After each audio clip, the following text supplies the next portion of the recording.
اے حافظ قرآن ذرا دیکھ تو کہاں تک نظر آ رہا ہے. عرض کرے گا مولا بہت دور تک. اللہ ارشاد فرمائے گا اے حافظ قرآن تو انگلی سے اشارہ کرتا جا, جدھر جدھر تیری انگلی اٹھے گی ادھر ادھر میری شفاعت ہوگی. حافظ قرآن جس کی طرف اشارہ کر دے گا اللہ اسے بخشش کا پروانہ عطا کر دے گا.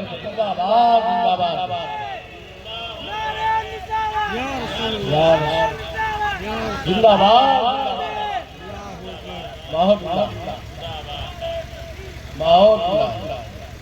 کچھ بیدار ہوئے اور دو چار سنائے.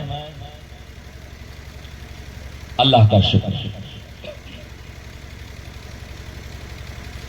امام شافعی رحمۃ اللہ علیہ ان کے پڑوس میں ایک نوجوان رہتا تھا. قرآن سے اسے بڑی محبت, اور اس قدر محبت تھی نا کہ امام شافعی فرماتے ہیں کہ میں نے بارہا کوشش کیا کہ اس سے ملاقات کروں, مگر محبت قرآن کا حال یہ تھا کہ وہ ہمیشہ قرآن لے کر کے سینے سے لگا کے بیٹھا رہتا. صبح دیکھا تو قرآن پڑھا, دوپہر میں قرآن پڑھا, شام کو قرآن پڑھا. میں نے ہمیشہ اس سے ملاقات کی کوشش کی مگر ملاقات نہیں ہو سکی. آپ فرماتے ہیں ایک بار حج کرنے کے ارادے سے میں بھی نکلا اور میرے ساتھ وہ نوجوان بھی نکلا. میں نے سوچا موقع بڑا اچھا, چلو راستے میں ملاقات کر لیں گے, نہیں تو پھر مکہ شریف میں یا تو مدینہ شریف میں. امام شافعی فرماتے ہیں راستے بھر میں اس کا راستہ دیکھا رہا کہ اب بیٹھے تب بیٹھے, مگر جب دیکھو تب قرآن پڑھا. کہنے لگے چلو مکہ شریف میں ملاقات. آپ فرماتے ہیں میں خانہ کعبہ کا طواف کر کے نماز ظہر پڑھنے کے لیے کھڑا ہوا, دیکھا تو وہ نوجوان میرے بغل میں کھڑا. میں نے دیکھا تو مجھے بڑی خوشی ہوئی کہ چلو کم سے کم اس نوجوان کے بغل میں کھڑے ہونے کا موقع تو ملا. آپ محبت قرآن کا اعجاز تھے. وقت کا جلیل القدر امام, وقت کا جلیل القدر محدث, اور وقت کا عظیم ترین مفسر جسے دنیا امام شافعی کے نام سے جانتی ہے, وہ اس نوجوان سے محبت کر رہے ہیں جو نوجوان قرآن سے محبت کرتے ہیں. اسی لیے میں کہتا ہوں مسلمانوں, آپ حافظ قرآن سے محبت کرو, اس لیے کہ حافظ قرآن کو اللہ وہ اعزاز عطا کرے گا کہ جس کے حق میں حافظ قرآن دعا کر دے گا اللہ اس کی بخشش فرما دے گا. امام شافعی فرماتے ہیں ظہر کی نماز پڑھی, سلام پھیرا, بغل میں اس نوجوان نے مجھے دیکھا اور دیکھ کر کے مسکرا پکڑا, جیب سے کچھ پیسہ نکالا, میرے حوالے کر دیا, کہا کہ ابھی تھوڑی دیر میں میرا انتقال ہو جائے گا. میں آپ کو وصیت کرتا ہوں کہ میرے مرنے کے بعد میرے کفن و دفن کا انتظام آپ کیجئے گا اور یہاں مکہ شریف کے قبرستان میں مجھے دفن کر دیجئے گا. امام شافعی فرماتے ہیں یار ملاقات بھی ہوئی تو اتنے مختصر, اتنے دن سے انتظار کرتا رہا اور ملاقات ہوئی تو چند منٹوں کی. آپ فرماتے بھی دعا کر ہی رہے تھے, اتنے میں نے کیا دیکھا کہ وہ نوجوان زمین پہ لیٹ گیا, اور زمین پہ لیٹتے ہی میں نے کیا دیکھا کہ اس کا جسم ٹھنڈا ہو گیا, اس کے ہاتھ پیر ٹھنڈے ہو گئے, وہ اس دنیا سے انتقال کر گیا.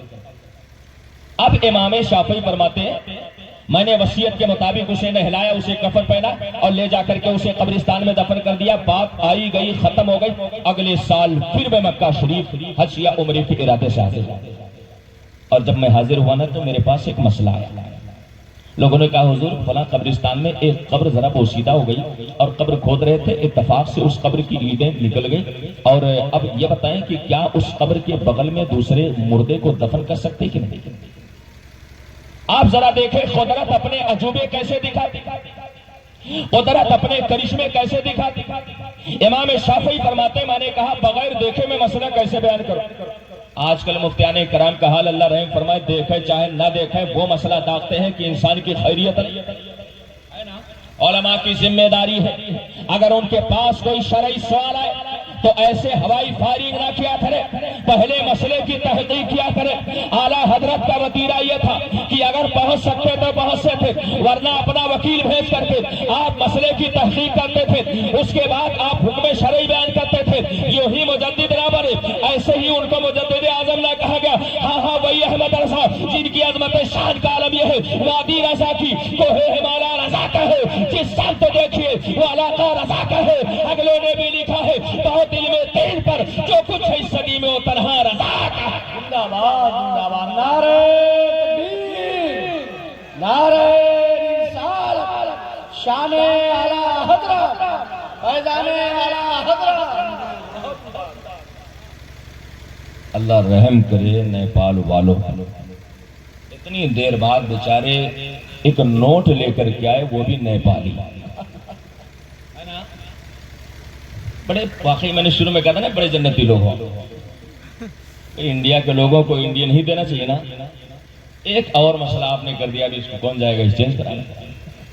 اللہ تعالیٰ آپ سبھی حضرات کو محبت کے ساتھ سننے اور سن کر کے عمل کرنے کی توفیق عطا کرے۔ آمین۔ بلند آواز سے کہے، ہاں اس طرح سے جب کہو گے تب گفتگو اور اچھی لگے گی۔ امام شافعی فرماتے میں گیا اور جا کر کے میں قبر میں اترا جو نئی نئی کھودی گئی تھی، اور پھر اس کے بعد اس سوراخ میں میں نے جھانک کر کے دیکھا جو پرانی قبر میں نظر آ رہی تھی۔ میں نے جب جھانک کر کے دیکھا تو اس قبر میں کوئی اور نہیں، میرے پڑوس کا وہ نوجوان تھا جو نوجوان نور کے تخت پہ بیٹھا تھا، سامنے اللہ کا قرآن رکھا تھا۔ جب اس نے دیکھا تو مجھ سے پوچھا اے شافعی یہ بتاؤ قیامت تو نہیں قائم ہو؟ سال بھر کے بعد اس نوجوان کی لاش سلامت آج کہاں ہے وہ کم بخت اور ناہنجار لوگ جو معاذ اللہ کہتے ہیں نبی مر کے مٹی میں مل گئے۔ اے اللہ کے نیک بندو، جب غلاموں کی یہ شان ہے تو بتاؤ غلاموں کے آقا کی کیا شان ہوگی؟ اعلیٰ حضرت فرماتے ہیں تو زندہ ہے واللہ، تو زندہ ہے واللہ، میری چشم عالم سے جانے والے۔ سال بھر کے بعد امام شافعی نے اس نوجوان کو دیکھا کہ وہ قرآن کی تلاوت کر رہا تھا۔ اس نوجوان نے کہا اے امام شافعی جا کے دنیا والوں کو پیغام دے دو کہ جو دنیا میں قرآن سے محبت کرتا ہے اللہ اسے قبر میں بھی تلاوت قرآن کا شرف عطا کرتا ہے۔ اور یاد رکھیں مسلمان، یہ زمین بڑی بے رحم شے ہے۔ اس زمین کا حال یہ کہ یہ بڑے بڑے ہاتھی کو کھا جائے، بڑے بڑے شیر کو کھا جائے، بڑے بڑے پہلوان کو کھا جائے، دارا کو کھا جائے، سکندر کو کھا جائے، فرعون کو کھا جائے، نمرود کو کھا جائے، ابو لہب کو کھا جائے، ابو جہل کو کھا جائے، بڑے بڑے رستم و دارا زمین کے نیچے کھائے۔ آج ان کی قبریں کھود کے دیکھو، ان کی ہڈیاں سلامت نہ ملے، مگر حافظ قرآن اللہ نے کتنا مقام اونچا کیا۔ جب حافظ قرآن مصلی پر کھڑے ہو کر کے نماز تراویح میں اللہ کے قرآن کی حفاظت کرتا ہے، مرنے کے بعد اس کے جسم کی شان یہ ہوا کرتی ہے کہ جب اس کا جسم قبر کے حوالے کیا جاتا ہے تو قبر کی مٹی اس کے کفن کی حفاظت کرتی ہے۔ سبحان اللہ سبحان اللہ، نعرہ تکبیر۔ اسی اندھیرے میں آپ حضرات آواز بلند کر لیں، نعرہ تکبیر، نعرہ رسالت، مسلک اعلی حضرت، علماء دار القرآن فیضان تاریخ شریعہ۔ آپ ذرا احساس کریں مسلمانوں، کتنی بابرکت مجلس میں آپ بیٹھے۔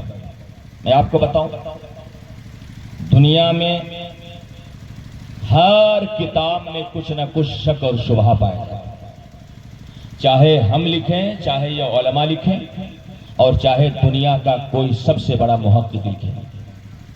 امام شافعی جن کا واقعہ ہم نے ذکر کیا نا، آپ نے ایک کتاب لکھا اور شاگرد سے کہا کہ اس کتاب کو میرے سامنے پڑھو، میں دیکھوں اس میں کوئی کمی تو نہیں۔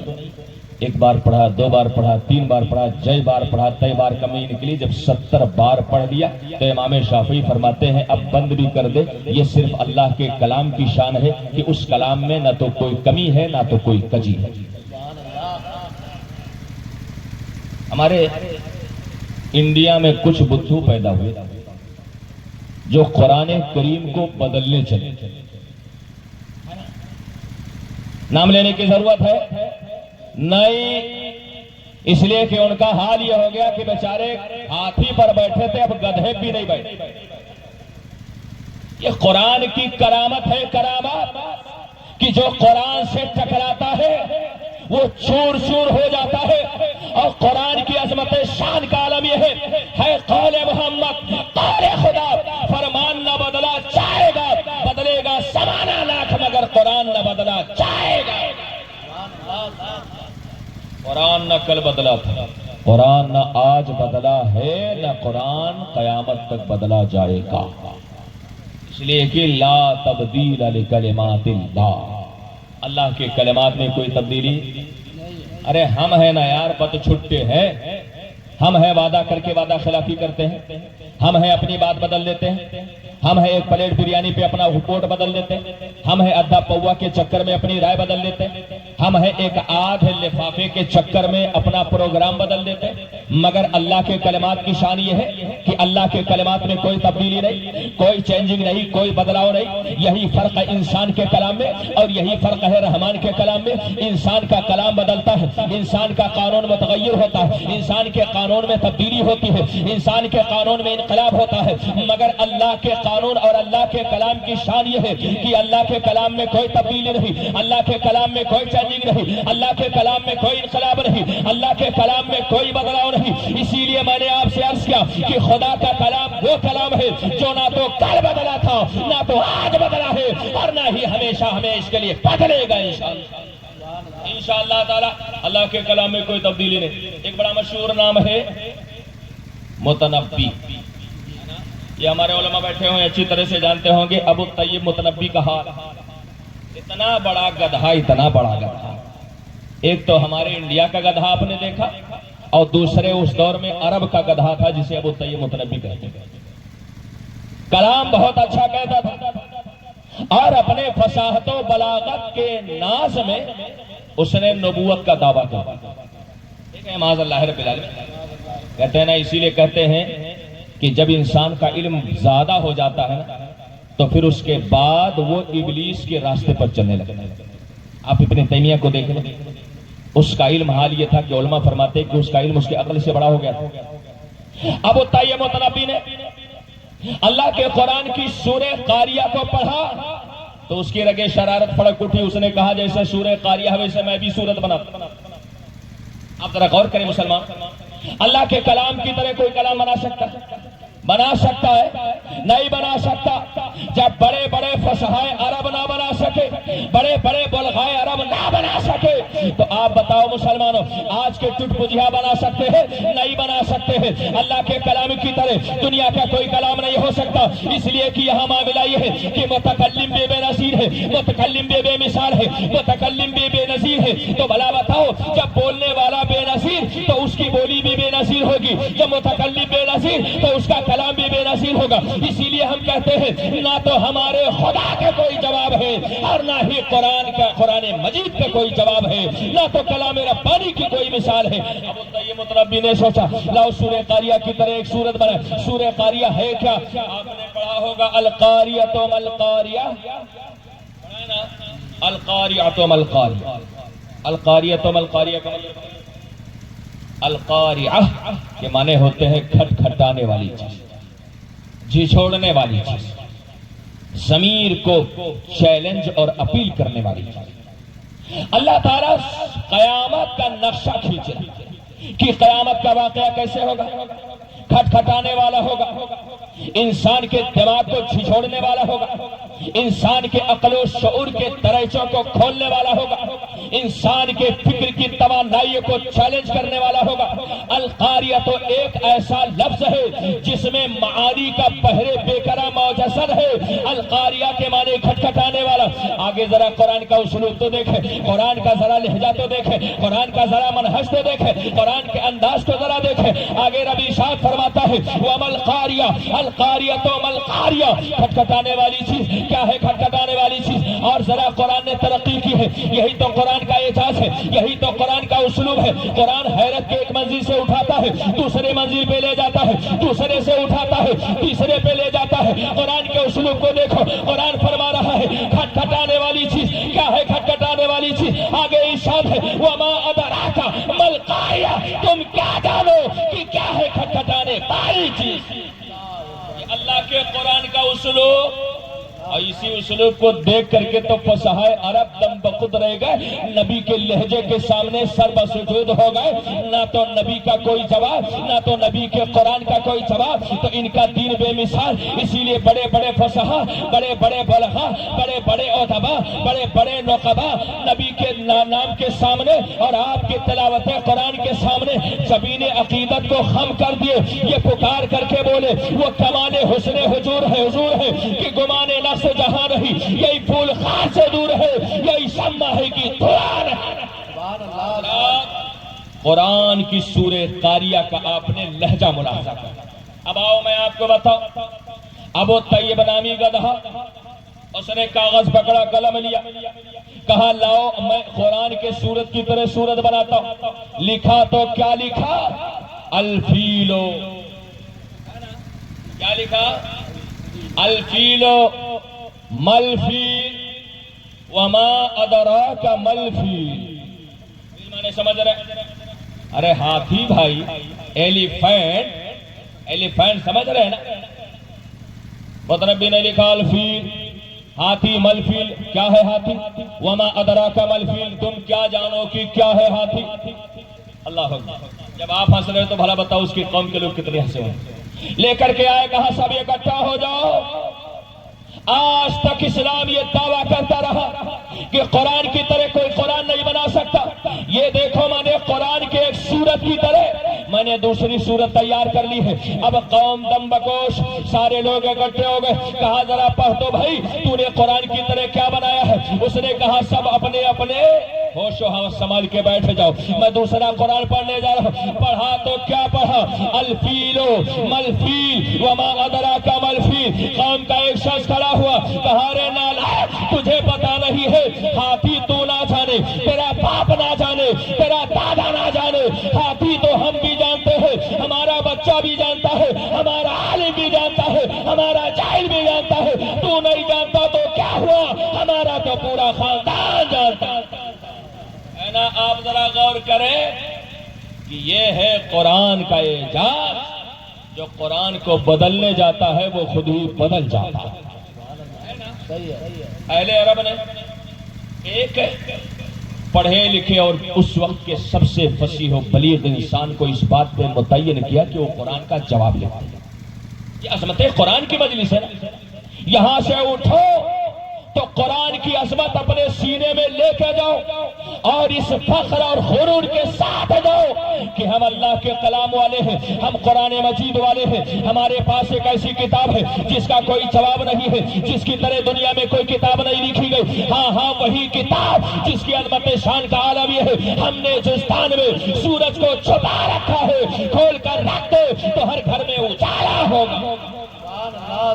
ایک شخص کو متعین کیا کہ قرآن کا جواب لکھ، اسے کمرے میں پیک کر دیا گیا، اس کو کھانا دیا گیا، پانی دیا گیا، اس کو وظیفہ دیا گیا، لالچ دیا گیا، سب کچھ دیا گیا۔ ایک مہینے کے بعد اس کا دروازہ کھول کر کے دیکھا گیا تو کیا دیکھا گیا کہ قلم کو اپنے دانت تلے دبائے، بغل میں کاغذ کا اتنا ڈھیر، پرچیاں پھاڑ پھاڑ کر کے وہاں پر رکھا ہوا۔ حضرات لوگوں نے پوچھا کہ بتاؤ تم نے کوئی جواب لکھا قرآن کا؟ تم نے کوئی مثال بنائی قرآن کی؟ کسی آیت یا سورت کا کوئی جواب لکھا؟ اس نے کہا خاک لکھا۔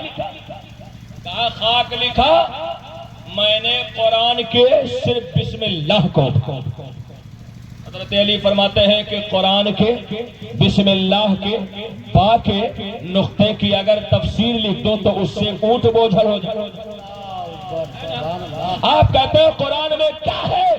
ہم کہتے ہیں جب بسم اللہ کے با کے نقطے میں یہ ہے تو پورے قرآن میں کیا ہوگا؟ پورے قرآن میں کتنا دم ہوگا؟ پورے قرآن میں کیا کیا ہوگا؟ اسی لیے تو کہا جمیع العلم فی القرآن لاکھ تقاصرت عنہ افہام الرسال، تمام علم کو اللہ نے قرآن میں سمیٹ کر رکھ دیا ہے۔ آپ چاہو تو سائنس بھی ملے، آپ چاہو تو جغرافیہ بھی ملے، آپ چاہو تو میتھ بھی ملے، آپ چاہو تو ریاضی بھی ملے، آپ چاہو تو دنیا کے سارے علوم و فنون ملے۔ ہماری عقل کا برتن چھوٹا ہو سکتا ہے مگر قرآن کا حجم چھوٹا نہیں ہے۔ قرآن بے مثال ہے، اس کے علوم و معارف بے نظیر ہے۔ آپ اس نے کہا میں نے بسم اللہ کو اٹھائے، اس کے مقابلے میں ایک جملہ لکھا مل کر کے، پھر اس کے بعد بسم اللہ سے مقابلہ کیا۔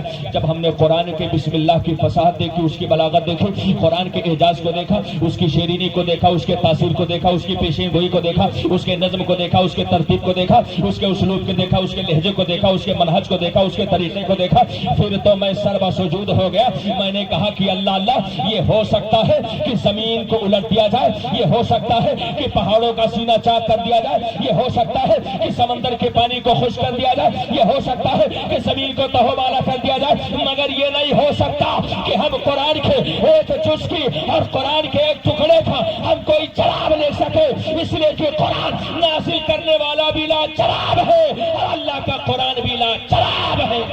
سبحان اللہ، زندہ باد۔ ایسے مقدس کتاب کو ماننے والے ہیں، مگر چلتے چلتے میں آپ سے صرف 2 سے 3 چیزیں عرض کرتا ہوں اختصار کے ساتھ۔ آج ہمارے سماج کو بڑی شکایت رہتی ہے، حضرات ہو مضبوط والا تعویذ بنائیے، لال مرغے کے خون والا تعویذ۔ اس لیے کیا کرے حضرت، بہت پرہیز سے بڑے پریشان ہیں۔ آصف روز دباتا ہے، روز پریشان کرتا ہے، کبھی لڑکی بے ہوش تو کبھی لڑکا بے ہوش، کبھی بیوی بے ہوش تو کبھی یہ چکر تو کبھی وہ چکر، ہمیشہ گھر چکر میں پڑے ہیں۔ بہت سارے لوگ بیچارے دوڑ کر کے بابا کے پاس پہنچے۔ میں آپ کو ایک جملہ دے کر کے جاتا ہوں کہ 2 لوگوں کا دھندا کبھی نہیں بند ہوگا اس علاقے میں، اگر ہوں گے تو معاف کریں گے ہمیں۔ ایک تو دادا کا، دوسرے بابا کا۔ لاک ڈاؤن بھی آیا نا، تو لاک ڈاؤن میں بھی ان دونوں عظیم ہستیوں کا دھندا بند نہیں، نہ تو بابا کا بند ہوا نہ تو دادا کا بند ہوا۔ آپ پہنچے بابا کے پاس، لاؤ زعفران لاؤ، لاؤ لوبان لاؤ، لال کپڑا لے کر کے آؤ، لاؤ ہاڈی خرید کے لاؤ، لاؤ مشک لاؤ، لاؤ امبر لے کر کے آؤ، اور وہ اچھا والا قلم خرید کے لاؤ، اور کچھ چڑھاوا بھی چڑھا دو۔ بجٹ کتنا بنا؟ 10,000۔ کتنے کا بجٹ بنا؟ پریشانی کیا ہے؟ آپ کو آصف کی شکایت ہے؟ میں آپ کو ایک نسخہ بتا دوں، جڑ ہی کٹ جائے آصف۔ آپ عمل کرو گے؟ انشاءاللہ تو کہتے ہیں یار ہمارے ڈر کے بیچارے انشاءاللہ نہیں کریں، عمل کریں گے انشاءاللہ، اور ذرا بلند آواز سے انشاءاللہ۔ انشاءاللہ یاد رکھیں، مومن کی نیت اس کے عمل سے بہتر ہوتی ہے۔ آپ نیت کر لو کہ تہجد کی نماز پڑھیں گے، اگر سو گئے نہ پڑھا تو صرف نیت کی وجہ سے اللہ آپ کو نماز تہجد پڑھنے کا ثواب عطا کرے۔ نیت کر لو نا یار، نیت کر لو، ہم عمل کریں گے، قرآن کریں گے انشاءاللہ۔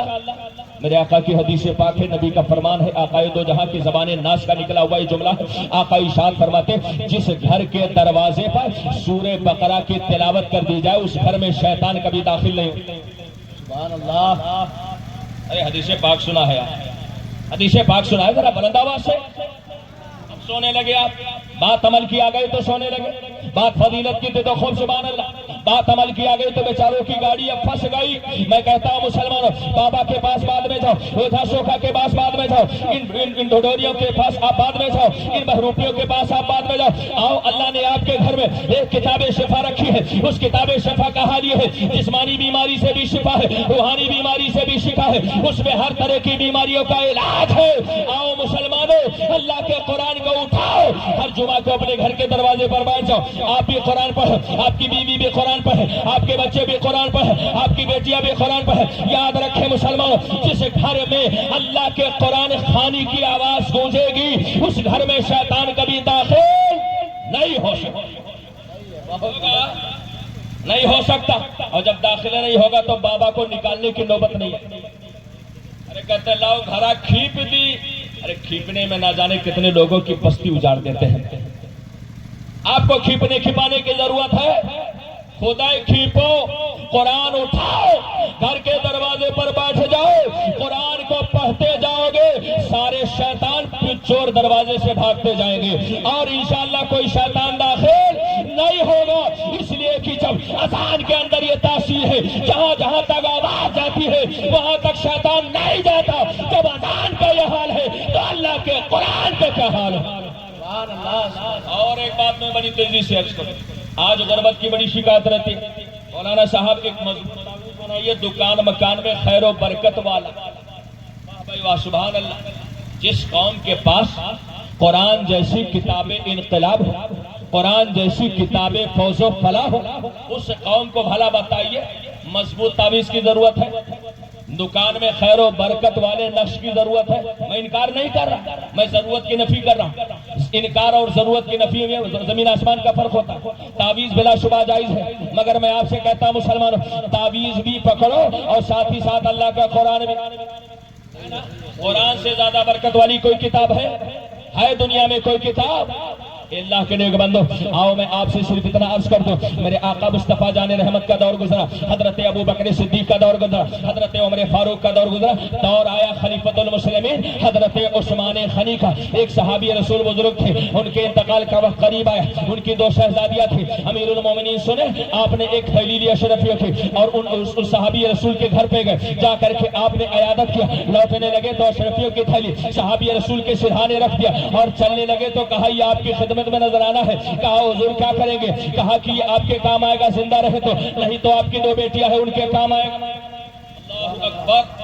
اس صحابی رسول کی غیرت تو دیکھو۔ ہم ہوتے ہیں نا، کوئی اتنی دور سے نظرانہ دیتا ہے تو لپک کے چھین لیتے، لالچ کا یہ حال ہے، مگر وہ صحابی رسول تھے، وہ جانتے تھے کہ دنیا کی دولت اللہ کے سامنے ایک مکھی کے پر کے برابر بھی حیثیت نہیں رکھتی۔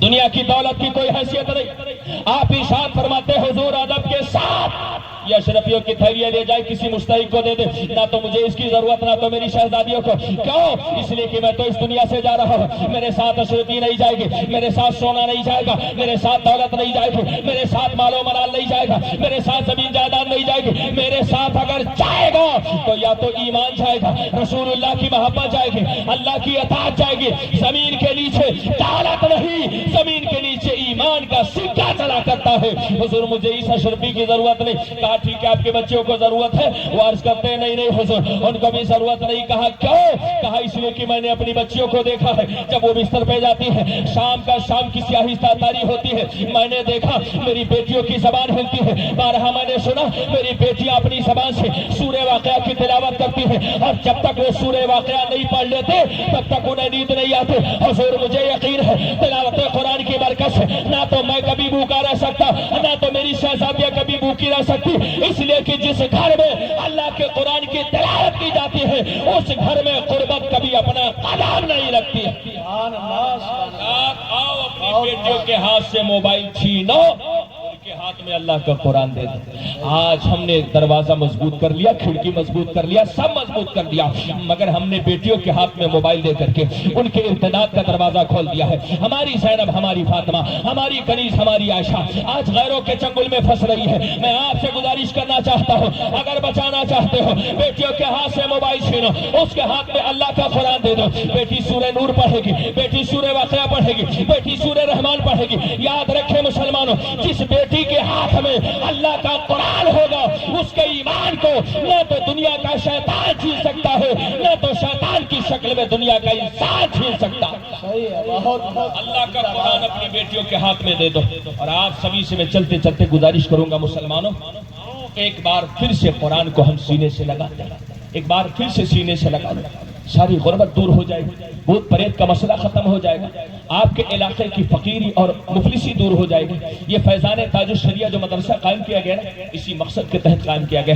میں مبارکباد پیش کرتا ہوں حضرت قاری مبارک صاحب کو، حضرت قاری قمر الدین صاحب کو، انہوں نے احسان عظیم کیا ہے اس علاقے پر، یہ دین کا ادارہ قائم کر دیا ہے۔ یہاں سے انشاءاللہ تعالی جب تک حفاظ فارغ ہوں گے تب تک انشاءاللہ آپ کے گھر میں غربت نہیں آئے گی، آپ کے گھر میں مفلسی نہیں آئے گی، آپ کے علاقے میں آج شیطان کا حملہ نہیں ہو سکتا ہے۔ اس ادارے کو قائم کر کے انہوں نے دین کا ایک قلعہ قائم کر دیا ہے۔ جب تک دین کا یہ قلعہ باقی رہے گا تب تک اسلام کی شوکتوں کا پرچم لہراتا رہے گا۔ انشاءاللہ تعالیٰ ان کے قدم سے قدم ملاؤ، ان کا دست و بازو بن جاؤ، ان کی امداد و اعانت فرماؤ۔ ایک بزرگ کا قول سنا کر کے میں بڑی تیزی کے ساتھ اپنی گفتگو ختم کر لوں۔ آپ ہمیں بتاؤ، خانہ کعبہ کی تعمیر کرنا یہ کس کی سنت کی سنت ہے؟ آخری بات ہے، پریشان نہ ہونا، کس کی سنت؟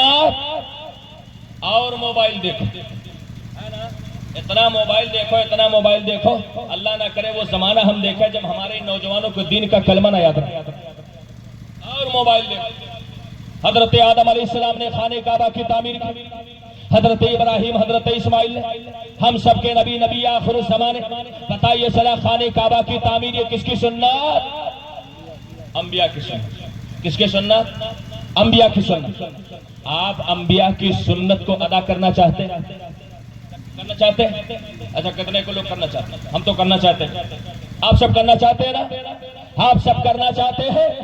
حضرت ابراہیم نے ایک بار تعمیر کیا, حضرت اسماعیل حضرت آدم نے ایک بار تعمیر کیا, انبیاء نے ایک ایک بار تعمیر کیا. مگر میں آپ کو بتاؤں کہ آپ نے اگر مدرسہ فیضان تاج الشریعہ کی امداد و اعانت فرما دی, میں آپ کو الفاظ سنا دو, ایک بزرگ کا قول, ایک اللہ والے کا اشارہ, من اعان عالما او متعلما بقلم منکسر او قرطاس.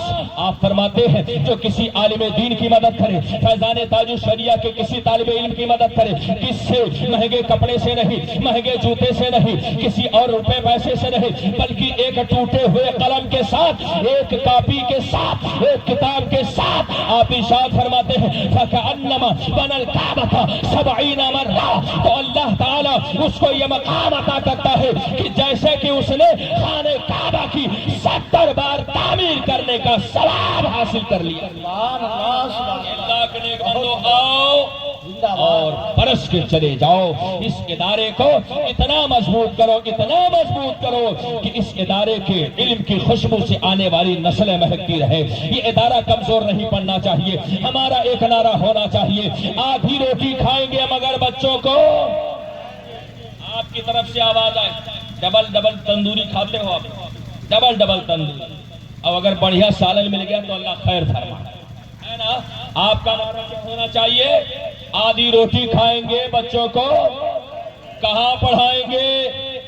جہاں ناچ گانا ہوتا ہے, جہاں سنسکرت کے نام پہ جسم کا دکھاوا ہوتا ہے, نہیں, بچوں کو پڑھائیں گے تو فیضان تاج الشریعہ میں انشاءاللہ یہاں سے تاج الشریعہ کا فیضان ملے گا. ہاں وہی تاج الشریعہ جن کا مشہور زمانہ شعر ہے, جہاں بانی عطا کر دے ہری جنت ہبا کر دے, نبی مختار کل ہے جس کو جو چاہے عطا کر دے. ہاں وہی تاج الشریعہ جن کا علم مقام یہ تھا کہ ان کے روشن چہرے کو دیکھا تو ایک اور مسلم نے کہا جب غلام نبی اتنا خوبصورت ہے تو بھلا بتاؤ ان کا نبی کتنا خوبصورت ہوگا.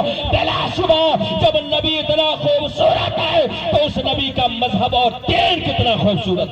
سبحان اللہ. آؤ اس مدرسے سے جڑ جاؤ, دست و بازو بن جاؤ, اور آپ یہ عہد کر لو انشاءاللہ آج کے بعد سے ہمارے گھر پہ اینٹ رکھی جائے نہ رکھی جائے, ہمارے گھر کی تعمیر ہو یا نہ ہو, ہم ایک فیضان تاج الشریعہ ضرور تعمیر کریں گے جہاں سے اعلیٰ حضرت کا فیضان بٹے گا, مفتی اعظم کا فیضان بٹے گا, حجت الاسلام کا فیضان بٹے گا, حضور تاج الشریعہ کا فیضان بٹے گا, تمام خانوادہ رضویہ کا فیضان بٹے گا, جہاں سے ہمیشہ یہ صدا آئے گی کہ انشاءاللہ یہ دین بھی زندہ رہے گا, دین کے پائے بھی زندہ رہیں گے, یہ ادارہ بھی زندہ رہے گا. اور جب تک اس ادارے کی بنیاد قائم رہے گی تب تک انشاءاللہ ہمارے گھر آباد رہیں گے. وما توفیق الا باللہ, وآخر دعوانا الحمدللہ رب العالمین. السلام.